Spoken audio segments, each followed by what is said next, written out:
There's a specific kind of irony in how we remember history.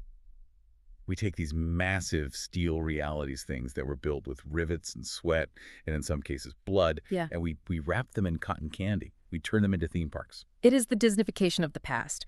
We smooth out the sharp edges to make it palatable for the weekend tourist crowd. Exactly. And today, we are stripping that away. We are boarding a legend, the RMS Queen Mary. Mmm. To most people listening, this ship is a hotel in Long Beach, California. Maybe they know it as the Gray Ghost. Maybe they went to a Halloween maze there and paid $20 to have someone jump out at them in a rubber mask. Which is exactly what the current owners want you to think. It's a brand. But when you dig into the archives, and we have a serious stack of documents today, from the University of Glasgow to legal judgments from the House of Lords, the reality of this ship is so much heavier and frankly so much more interesting than the ghost stories. We're talking about a structure that lived 3 lives. It was the floating city of the 1930s, the absolute pinnacle of Art Deco luxury and British engineering. Then it became a weapon of war, a high-speed troop transport that could outrun torpedoes and carry entire divisions of men. And finally, it became, well, a prop. A prop that generates revenue. And that is where the friction lies. The third life, the tourist attraction, has actively rewritten the history of the first two. It has obscured the engineering brilliance and the wartime tragedy with manufactured folklore. That is our mission for this deep dive. We're going to separate the steel from the stories. We're going to look at the engineering that made it a marvel, the wartime tragedy that claimed hundreds of lives, a real tragedy, not a campfire story. And then we're going to dismantle, piece by piece, the haunting industry that has grown up around it. And we have to start with the mythology, because the mythology of the Queen Mary didn't just start when it retired. If you believe the lore, it started before the ship even launched. This is the hook that gets everyone, the mystic's prophecy. Such a perfect little nugget of marketing. The story goes that in 1934, the year the ship launches, there is this London astrologer and psychic named Lady Mabel Fortescue Harrison. A name that sounds like it was invented for a period drama on the BBC. Right. It screams mysterious British psychic, and she makes a prediction that, in hindsight, looks impossibly accurate. She allegedly says, "The Queen Mary will know her greatest fame and popularity when she never sails another mile or carries another fare-paying passenger." Now, pause for a second and think about how absurd that statement would sound in 1934. Ocean liners were tools. They were machines. They were, the Boeing 747s of their day. When they got old, they didn't become museums. Yep. They became scrap metal. Exactly. Yeah. The Mauritania, the Olympic, these were legends, sisters to the Titanic in some cases, and they were turned into razor blades and washing machines. The idea that a ship would sit still and be famous, that's like saying a race car will be most famous when it's sitting on blocks in a garage. It implies a fundamental shift in value from function to icon. It suggests that the ship's form is more important than its utility. And if you look at the Queen Mary today, sitting in Long Beach, millions of people visit her who never saw her move. She is a stationary icon. So on the surface, Lady Mabel nailed it. She nailed it. But And here's why I love these deep dives. Our sources decided to fact-check the mystic. always fact-check the mystic, especially when the quote is that perfect. Researchers went looking for this 1934 prediction. They scoured the Harrison family archives. They looked for newspaper clippings from the 30s. They looked for radio transcripts. And they found nothing. Zero. No record of it in 1934, no record in 1940, no record in the 50s. So when does this miraculous prediction first appear in print? When does the world first hear about Lady Mabel's vision? February 1st, 1969, in an article in the Illustrated London News. 1969. Wait, the ship arrived in Long Beach in 1967. Precisely. The ship had already retired. It had already arrived in California. The plans for the hotel were already underway. The prophecy was discovered 2 years after it had already come true. That is magnificent. It's a retroactive prophecy. It's like me predicting the winner of the 1998 Super Bowl today and calling myself a visionary. I predict the Denver Broncos will have won. It's circular logic used to build a brand. It gives the ship a destiny. But there's a quote in our source material from Leo J. Green. He was a Long Beach administrator at the time, and he actually wrote a book on the ship. When he was confronted with the fact that the original source didn't exist, his response was telling. I have it right here. He said, "Undoubtedly, she made that forecast. If she didn't, she jolly well should have." She jolly well should have. That is the ethos of the Queen Mary's post-retirement life. If the history isn't spooky enough or profound enough, we just invent it. We tailor the past to fit the marketing brochure of the present. It sets the stage perfectly. We are dealing with a vessel where truth is considered optional. But the irony is, the truth is fascinating enough on its own. We don't need the fake prophecy. We just need to look at the blueprints. Which brings us to segment one, the machine. Because before she was a ghost story or even a queen, she was yard number 534. Yard number 534. That sounds so industrial. We have access here to the University of Glasgow archives, specifically the records for the John Brown Shipbuilding and Engineering Company. And just looking at the list of documents gives you a headache. The scale is overwhelming. It is not just a boat, it is a floating city. That's not a metaphor. When you look at the comparison of costs and estimates running from 1930 to 1936, you see the infrastructure required to keep thousands of people alive in the middle of the Atlantic. You have to remember, once you leave port, you are a closed ecosystem. One thing that stood out to me in these archives was the plumbing. I know it's not sexy, nobody buys a ticket to see the pipes, but the archives list things like sewage arrangements, Yeah. profile and tank top, and anti-siphon air systems. It's critical engineering. Think about the pressure dynamics on a ship. You are moving. The ship is rolling in heavy seas. The water level in the pipes is fluctuating. If you don't have anti-siphon systems, which are basically air vents that equalize pressure, the movement of the ship could create a vacuum. A vacuum? Yeah, it could suck the water out of the U-bends, the traps, and the drains. Oh, and that? And then you get sewer gas coming back up into the luxury cabins. Or worse, the whole system backs up. So without that one little line item in the budget for anti-siphon air systems, the entire luxury voyage becomes a nightmare very, very quickly. Exactly. You'd have disease spreading in days. The fire and wash deck piping is another massive system listed. Every single deck, from the sports deck down to H deck, had to be plumbed for high-pressure water. This isn't just a garden hose. This is an industrial fire suppression system integrated into the skeleton of the ship. And the social stratification is built right into the steel. The blueprints explicitly list first-class kitchens versus third-class dining rooms. You can see the class system of 1930s Britain welded into the bulkheads. It absolutely reflects the society of the time. And the archives even hint at the international nature of the passengers.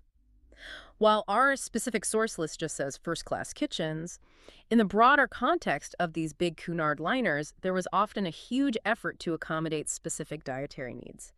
You often see references in these types of archives to kosher preparation areas, separate galleys, or specific storage for different cultural dietary requirements. It's a logistical masterpiece. It speaks to the logistics of feeding a global population.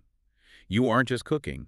You are managing a complex supply chain for thousands of people with different needs, all while moving at 30 miles per hour across an ocean. And the sheer volume of steam and exhaust arrangements for galleys listed in the documents is it's overwhelming. It's all industrial scale.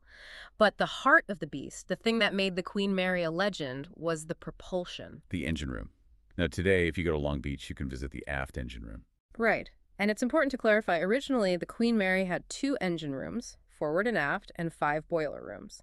The forward engine room is gone now. It was gutted to make space for the hotel's, air conditioning and electrical systems. Oh, they ripped it out. They ripped it out.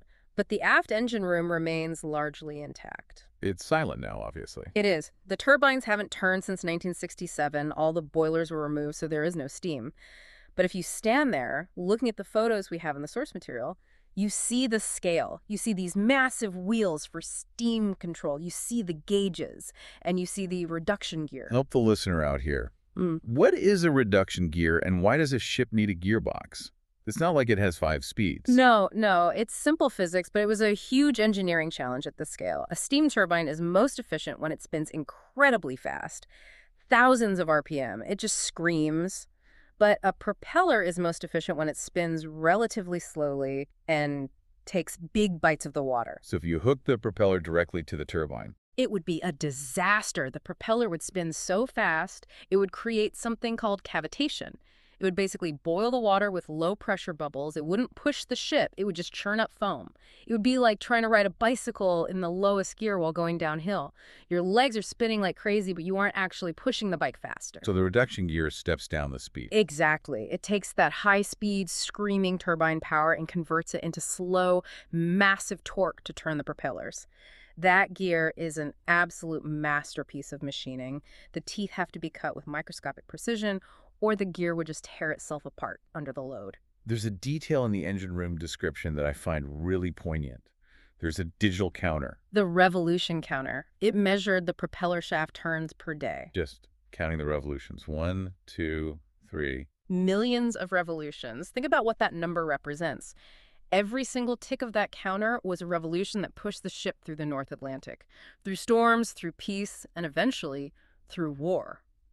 That counter ticked millions of times, driving that massive hull through the water, and then one day in 1967, it just stopped. And that machine was built for one thing, really, speed.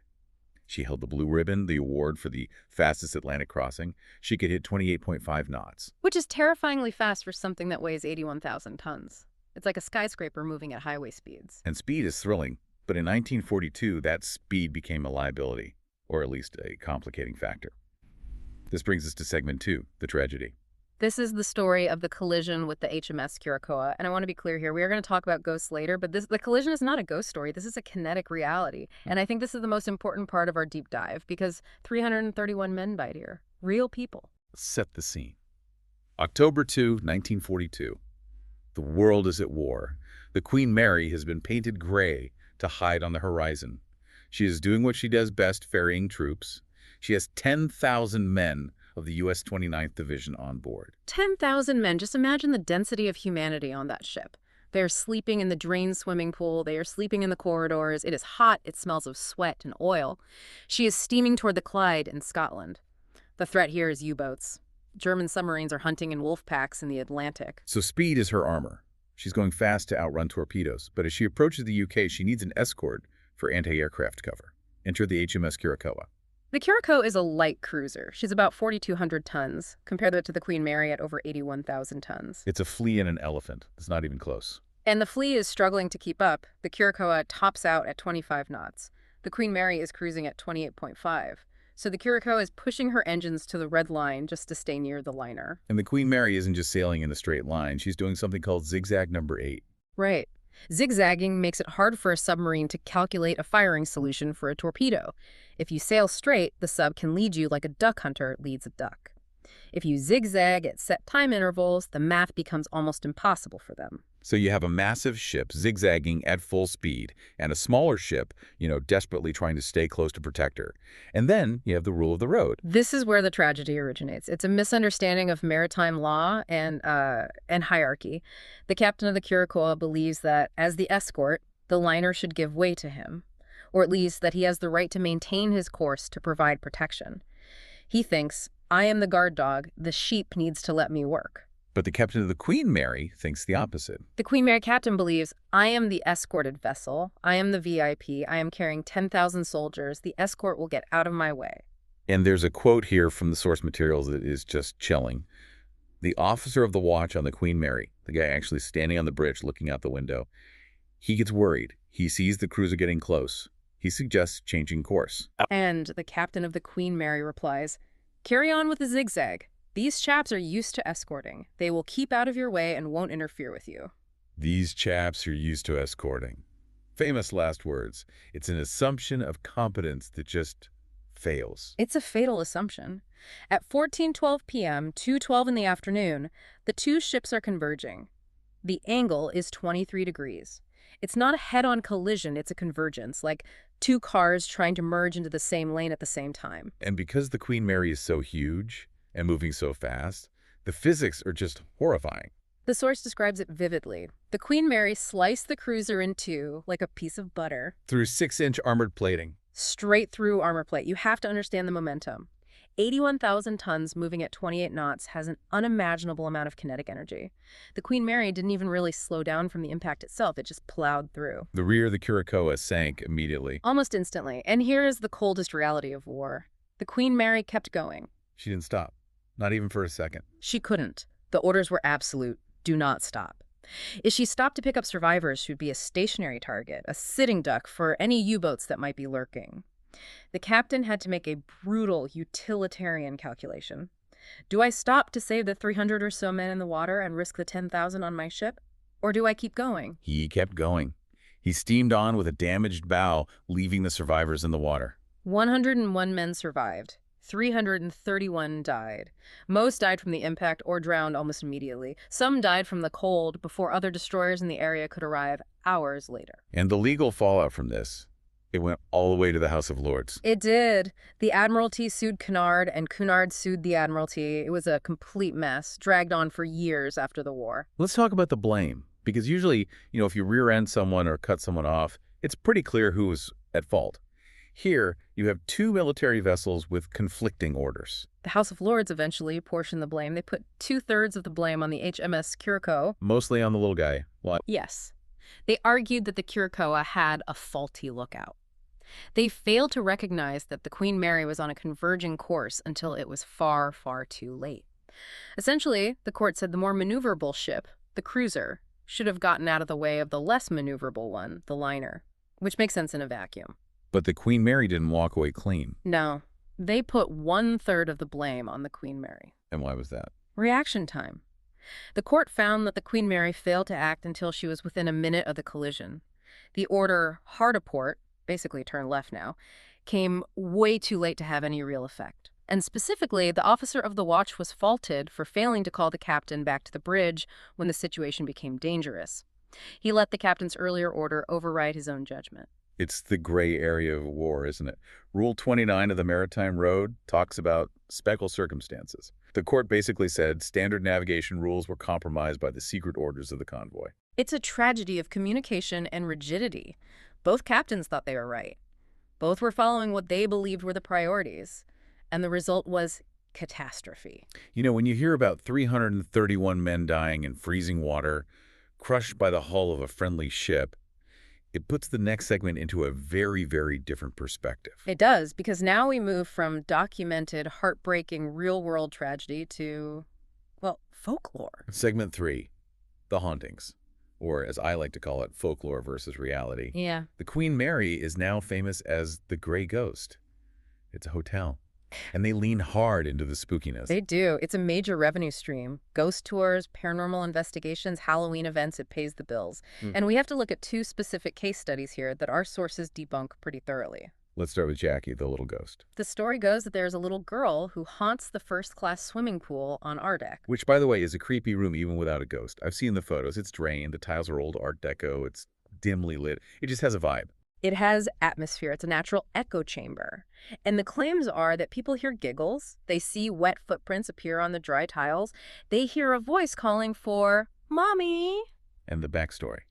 How did Jackie die? Well, that's the problem. The stories vary. Some tour guides say she drowned, some say she slipped and hit her head on the deck. The story changes depending on who you talk to. Whoa. But the Long Beach Horror Dolls source, which is a site that loves this stuff, by the way, they aren't skeptics by nature, they're enthusiasts, even they admit there are no official logs or records confirming a child died in that pool. None. Not a single one. None. And you have to remember, ships keep meticulous logs, especially a Cunard liner. If a first-class passenger's child died on board, it would be a major event. There would be a record, there would be an inquiry, there would be insurance paperwork. There's absolutely nothing. So where does Jackie come from? Is it just made up? It's likely a mix of pareidolia and the power of suggestion. Pareidolia is when your brain tries to find patterns in random noise. You're in a hollow, echoey pool room. The ship's steel expands and contracts with the heat of the day. You hear a squeak of metal, and because the tour guide just told you about a little girl, your brain interprets the squeak as a giggle. And the narrative is perfect. Innocence lost. It's not a scary monster. It's a sad child. That makes people want to believe it. Exactly. It engages your empathy, which lowers your critical thinking defenses. It's a much more compelling story than "some pipes are creaking." Okay, so Jackie is a maybe not. Let's talk about the heavy hitter, the one everyone knows. Stateroom B340. Yes. The most haunted room on the ship, the room they warn you about. This room has a reputation. Bed covers getting pulled off, hangers rattling in the closet, toilets flushing on their own, stories of murder, poisoning, throat cutting. It's the full horror movie bingo card. Every trope is in there. We have a source here from a Reddit thread on our Paranormal. A user, SpiritMom143, actually paid $500 to stay in room B340 specifically to see a ghost. $500. That's a lot of money for a hotel room on an old ship. And what was the result of their investment? Quote, nothing happened. They stayed up all night. They used equipment, not a peep. They were hugely disappointed. And in the comments, you see this split. Some people talk about YouTubers like Shane Dawson having these, creepy moments, and others say it's all editing. One user mentions feeling eyes peering through the glass portal. Which is just a feeling, it's not evidence. And that anecdotal evidence of disappointment is backed up by some hard facts from our expert source, the Explorer Project. This is where the expert moment comes in. You're going to tell me the B340 wasn't even a guest room for a long time. For a very long time, it wasn't. According to the ship's own records, Stateroom B340 wasn't used by a guest between 1967 when it arrived in Long Beach and the late 1980s. It was used for storage. He was a closet. It was where they kept the mops and the extra linens and cleaning supplies. So all those murders that supposedly happened in the 70s and 80s. Physically impossible. It was full of towels. And if you go back to the sailing days, ship records show no murders ever occurred in B340. Zero. So why is this room the haunted one? Why not B338 or B342? What's so special about the linen closet? Disney. Wait, the mouse. What does Disney have to do with this? In the late 80s and early 90s, the Walt Disney Company managed the lease for the Queen Mary. They had grand plans for a Port Disney theme park that never quite happened, but they did run the ship as an attraction, and they wanted to create an attraction. They developed a Ghost and Legends tour. And a tour needs a finale.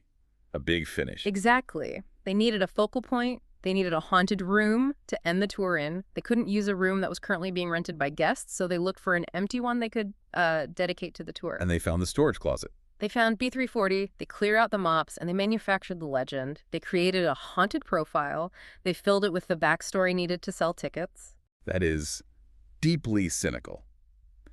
But from a marketing perspective, brilliant. It's entertainment. The problem is when people confuse the entertainment with history. And that confusion was amplified massively by reality television. Oh, here we go. Segment 4, the investigation.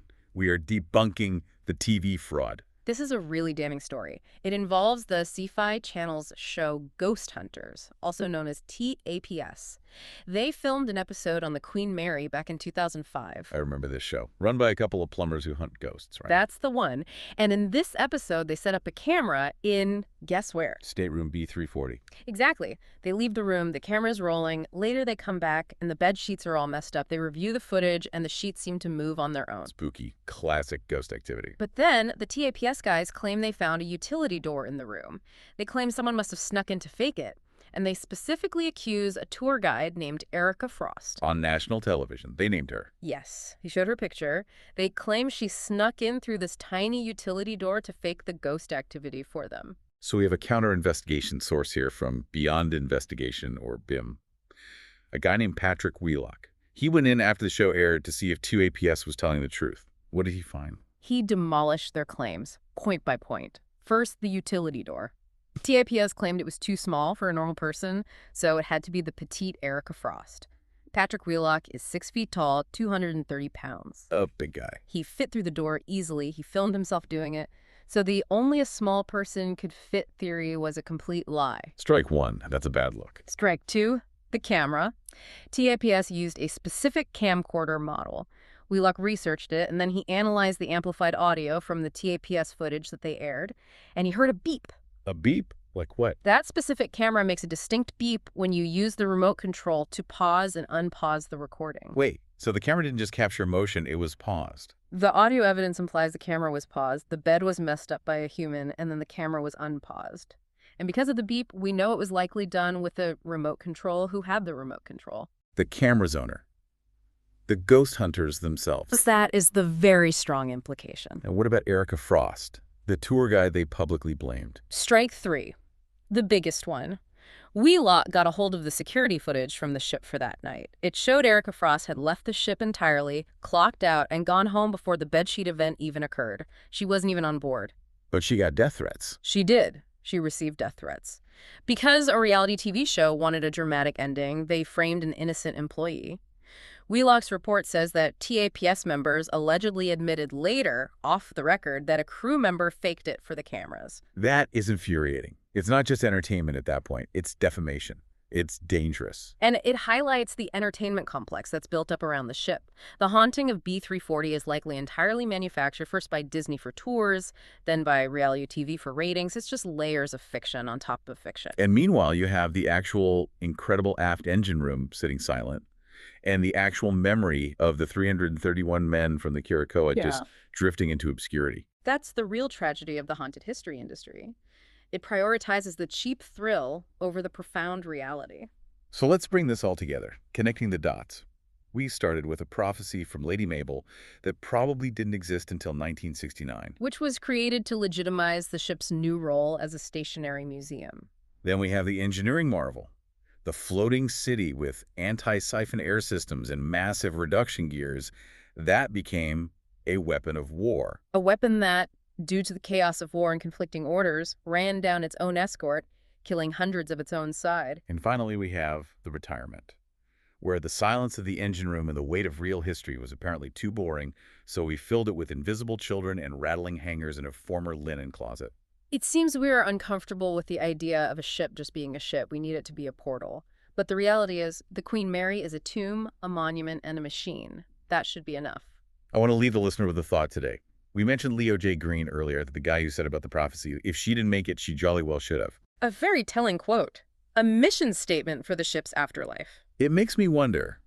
The Queen Mary is now more famous for ghosts that, let's be honest, mostly don't exist, than for the 331 men she actually killed in 1942. So I have to ask you, is the legend protecting the legacy of the ship by keeping people interested in the lights on? Or is it obscuring the true history? That is the question. Does the fake ghost keep the lights on so that we can still go and see the real engine? Or does the fake ghost make us forget why the engine mattered in the first place? Next time you visit a historic site and someone tells you it's haunted, maybe ask to see the logbook first. Or check the camera for a beep. Thanks for listening to this deep dive. We'll see you on the next one.